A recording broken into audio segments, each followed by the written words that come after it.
Hello, everyone, and welcome to another episode of The Powerful Man Show. I am your host, Doug Holt, with my co-host, Tim, the Powerful Man Matthews. What's going on, brother? Feeling hungry after all that talk of pizza and all those food analogies that you so kindly dropped in the last episode? I wasn't even aware I was doing that. Yeah, now Erin feels. No, I know you're a man of intense discipline. You're always pushing yourself. So because you're so strong, I like to offer you additional challenges to help you. Well, I appreciate that. Nope. Well, on that note, what I'd like to discuss is how do you know when to end things? Now, this could be reading a book. It could be a relationship. It could be a diet. It could be anything. Because I don't know about you, but a habit that I've had in the past is really completing things, and not always necessarily it been a good thing, right? For example, an audiobook. You download an audiobook, you get halfway through and you're like, just not feeling this. It's not what I thought it was going to be.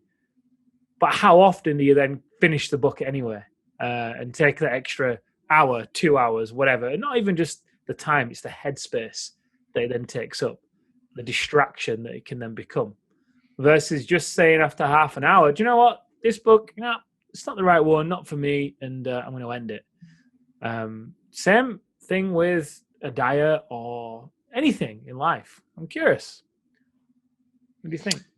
Yeah, this is an interesting question. Well, for the audiobook, for some reason, that's an easy one for me to answer because I do that often. It depends on the reason I'm doing it.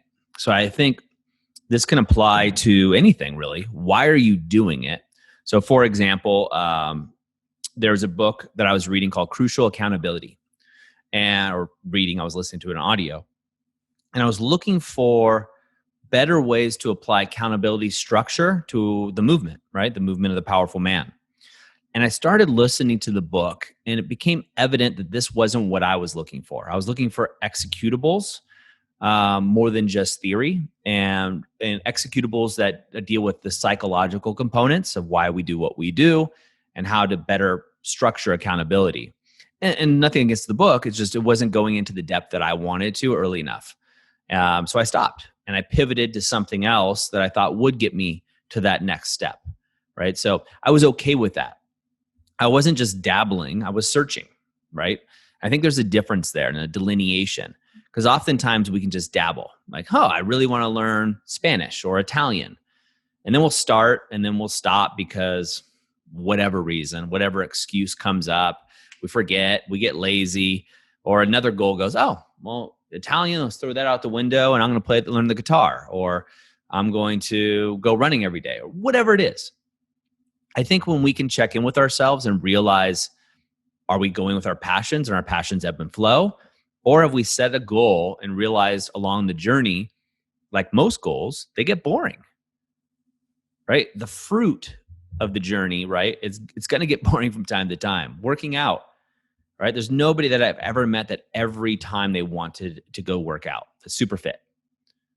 Right? If you're super fit, you go work out anyway. Right? And that's different than just giving up because, it's snowing outside. So I think, Tim, to figure out when it's time to quit, and this could be a relationship as well, is what is the outcome you're after? Right? Why are you in this relationship? Why are you listening to this audiobook? And then, have you given it your all, or are you making an excuse before you quit? Like, what's the real reason you're quitting and stopping? Yeah. I love the why you're doing this in the first place. And I think something that came to my mind is discussing this, because frankly, I didn't have a clue where this topic was going to go. It just came to mind. I thought, let's discuss it. Yep. And in the discussion of it, I think something that's standing out to me is it a pattern? You're talking about excuses, right? Is it a pattern? Do you have a habit of picking things up, dropping them, picking things up, dropping them, whether it's a diet or an exercise plan or whatever, and you're never actually moving ahead, right? It could be fine for you to have a habit of changing a diet or changing an exercise plan, but with each bit where you bring it to some kind of progress, not necessarily completion, but progress, your overall health is progressing. You're progressing towards the overall goal that you see for yourself. So you're still moving in the direction, right? Or are you just picking something up, dropping it, picking it up? And it's kind of like feast to famine, never actually just going up and down, up and down. You might even and start talking about upper limits or whatever else. But yeah, it's interesting because there's also a fine line, right? For me, when I think about this, how to know when to end things. There's a time when it just, at least for me, I feel like I'm good at sticking things out. And, obviously I'm not perfect. I can definitely chop and change as well. And I think the times when I stick things out, it's the times when I've really chosen something that I enjoy, rather than just saying yes to something that, I didn't really give any thought or consideration to. I just jumped on it and said yes. And then I'm doing it and I'm like, ugh, because I said, I want to end it because it goes back to your point, why are you doing it in the first place? I didn't really enjoy it. But the things that really stick out are the things that I really enjoy. And the more, I think there is a filter in the beginning, right, of really being in tune with yourself, if you will, and knowing whether this is really something you want to take on. Some guys that come to us in terms of relationships, honestly, some guys have just settled in the beginning of the relationship. And that isn't anything against either partner. It's just the reality. They've got into a codependent relationship where they just have settled. Mm-hmm. And they don't actually want to be in it, but they're too afraid of ending it because of what that might mean financially, what they believe it might mean in terms of the effect on the kids. And there's counter arguments, right, of what the kids are actually witnessing by seeing an unhealthy relationship anyway. So yeah, it's I think a lot of guys are probably on either side of the fence. They either have a habit of picking things up and dropping it, or sticking things out too long to the point where they don't have any enjoyment in their life because they're just doing something because, they're going to persist and they're going to be disciplined. And it's kind of like the two polar extremes, right? There's a sweet spot in the middle where you can be disciplined and also have it be something that feels really great. And the discipline just becomes a byproduct. It just becomes what it is because the journey feels good anyway. Yeah, there's times when it's boring, but because you're fueled by a real why and something that really feels great to you, you're pulled by it. And again, the discipline just becomes what it is. It just becomes the process. Yeah, as I think about this, I think about myself and this topic of, when to quit. I think for myself, I have delineations in different areas of my life, right? For example, I can't tell you how many books I've started and just stopped and moved on to another book, right? Without finishing. No rhyme or reason, just because the other book sounded interesting, right? I just didn't finish the book. Total pattern for me, right? Well, there's other things that I will stick out because, again, the outcome I'm looking for is I'm going to finish this one way or the other, right? One way or the other, come hell or high water, so to speak, I'm going to finish this workout, this task. For me, a lot of it, when I think about it, is business related or manual related, which are all very masculine things. The things I tend to quit early, I would say early, are things that we would typically associate with femininity or feminine energy, right? Which is a little bit more flowy, right? So the arts or things like that, I tend to allow myself personally to drop. I think every business leader can relate to the shiny object syndrome, right? New idea in business, new product. This is the new thing. It's if you're a solopreneur, you've been in business for a little bit, you're doing Facebook funnels one day, LinkedIn the next, maybe SEO, probably not, but you're on to the next thing that's being pitched to you. And I think a lot of people are pitching to us. But like the fast, right? You're fasting right now. This is a perfect topic for fasting is when do you know when you should just quit? I've done it long enough. So I set out when I did my 3-day, right? I was setting out for a goal of 5, right? It was actually going to be 4 because my parents decided to come a day early. So I was going to do 4. My wife pulled me aside And we got a baby, got a 7-month-old and, you know, a 3-year-old. And she's like, I need all of you. It's amazing what you're doing, but I need you to have more energy and be more present. Right. She's like, I'm really proud of you. I've never thought you could do 3 days. Right. And that was a good and perfect excuse to quit. And I felt good about it. I think that's something that's a good barometer, right? Yeah. I'm not embarrassed by it. I feel good about talking about it. I feel good about my accomplishment. And the reason, going back to the original thing I said, the reason I started was just to have a challenge. There was nothing else. I was like, I'm going to break some habits because I knew I was walking by that pantry and I was eating crappy food. So this is a great reset. It's a challenge. Guys in the brotherhood are doing it. So, you know, I'm going to jump on. It'd be a fun thing for in the terms of brotherhood to join. But that was it. So when it came to should I quit, well, I had a real request from my wife who was exhausted. Our baby was sick. She needed me. I was tired. You know, it was getting to the late evening. You know, my kid was acting up. And I just didn't want to deal with it. I was just, I wasn't the full me that I normally am. And so that was a good time to quit.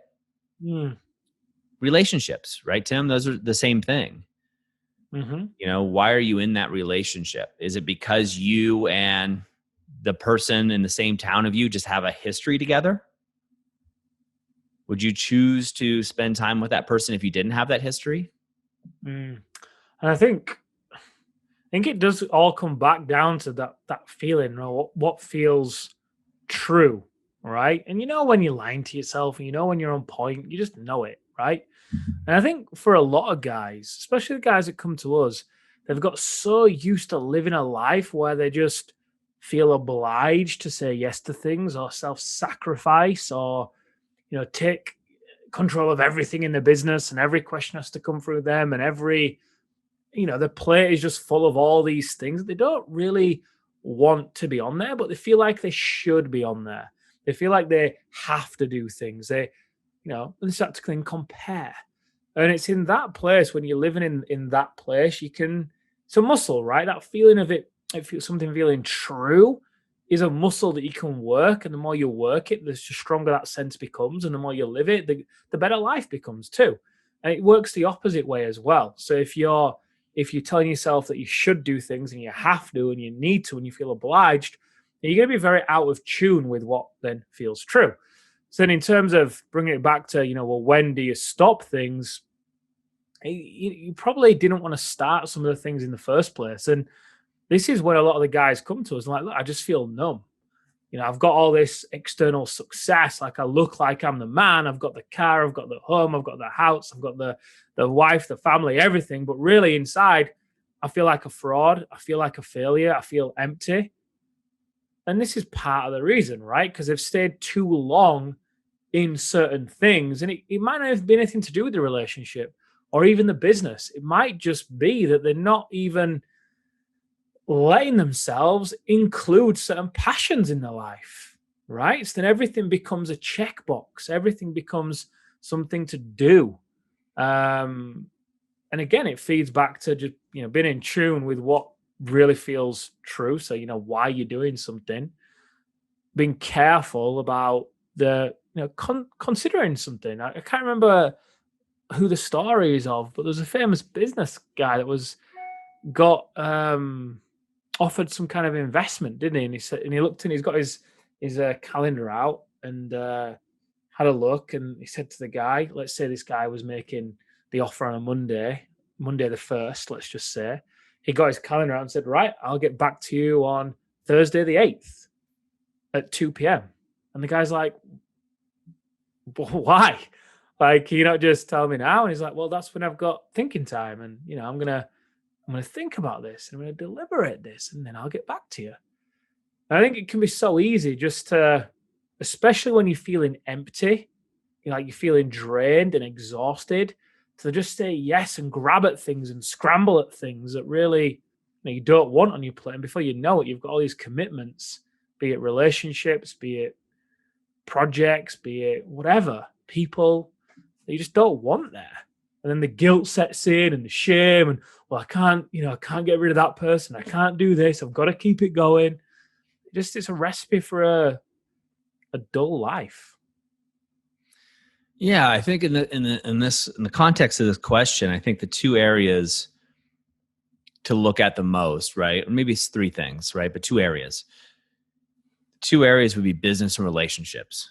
Perhaps it's just me, but those are the areas I think most people need to really understand when to quit, right? Mm. When is it not working, right? And do it. And I've done that. I've dissolved businesses when it's just like, hey, this is not working.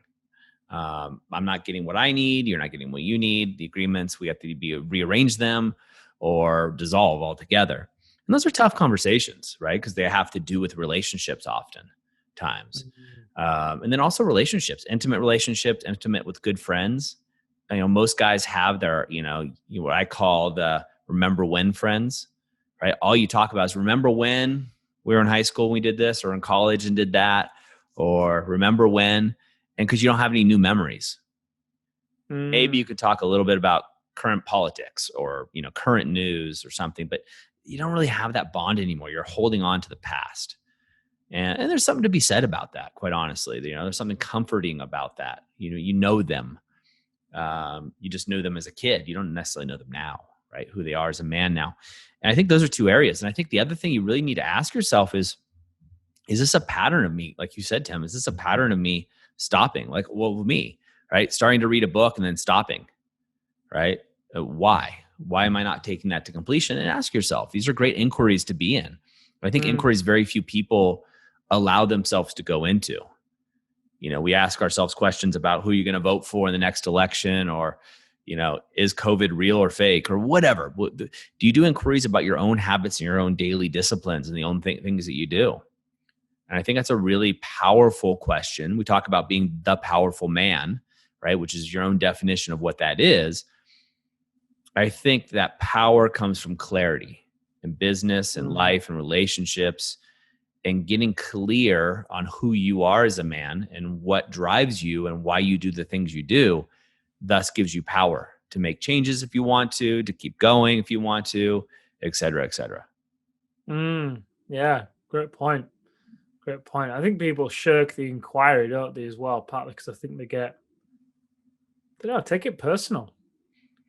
They beat themselves up. Oh, I should have quit that thing. I knew it. And just kind of the same, just keeps them in the cycle. Like, when you're in inquiry, the point of it is to inquire, Exactly. And then there's also people out there, right, that have the same New Year's resolution year after year after year. I'm going to learn a language. I'm going to drop weight. I'm going to read the books, right? I'm going to read these books, I'll read a book a week, right? Whatever it is. And it's the same goal and they just haven't achieved it. Why? Like, what's the real reason around that? Is the goal not high enough, or are you quitting for a different reason? So Tim, it's a great question. I'm glad you brought this to the table. Neither of us knew where it was going to go, but I know where it's going to go now for me is going into that inquiry of things and taking an assessment of what it is in my life, what am I holding on to, right? And do I choose to hold on to them for longer or not? And the second thing is, where are those patterns of things that I continue to quit, right? And why? Is it something that I choose, that I want to do in the future? Like, okay, that's cool. I quit. I didn't finish that book, reality surfing or whatever else it would be. But maybe it didn't mean much to me, or am I quitting for another reason? Am I quitting because I got distracted by a shiny object or something else? So thank you very much for bringing this to the table. Yeah. Thank you for the conversation. You're welcome. All right, gentlemen, that's a wrap for us. As always, go over to thepowerfulman.com. That's thepowerfulman.com/bonus and get a free training. Also, we do have a free Facebook group that is growing rapidly. We have over 2,000 men just like you. So I invite you to join in on the conversation. That's it for us today, guys. Be in that state of inquiry, and we'll see you next time on The Powerful Man Show.